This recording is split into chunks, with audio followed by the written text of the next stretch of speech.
प्राचीन साम्राज्य के केंद्र में एक रहस्यमय भविष्यवाणी की गई थी, जो राज्य और उसके लोगों के भाग्य का निर्धारण करेगी। भविष्यवाणी में एक बड़े सूखे की बात की गई थी जो जल्द ही भूमि पर पड़ेगा, जो राज्य के निवासियों की ताकत और लचीलेपन का परीक्षण करेगा। जैसे जैसे दिन बीतते गए, आसमान में अंधेरा छा गया और बारिश कम हो गई, जिससे राज्य पतन के कगार पर पहुंच गया। लोग दहशत की स्थिति में थे और आसन्न आपदा से बचने के उपाय ढूंढने में लगे हुए थे।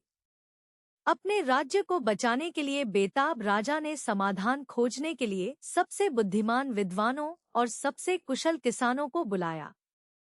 मुरझाती फसलों और सूखी धरती पर जीवन वापस लाने का रास्ता खोजने के लिए उन्होंने मिलकर दिन-रात अथक परिश्रम किया। जैसे ही राज्य आपदा के कगार पर था, लोग एकजुट हो गए, जीवित रहने के अपने दृढ़ संकल्प में एकजुट हो गए। अराजकता के बीच अवा नाम की एक युवा लड़की उभरी, जिसके पास प्राकृतिक दुनिया की गहरी समझ थी और उपचार के लिए एक उपहार था। उन्होंने जल संचयन और संरक्षण के लिए एक क्रांतिकारी नई प्रणाली बनाने के लिए अपने ज्ञान का उपयोग करते हुए विद्वानों और किसानों के साथ काम किया। जैसे जैसे दिन हफ्तों में बदल गए, राज्य एक बार फिर फलने फूलने लगा और लोगों की उम्मीदें फिर से जाग उठीं।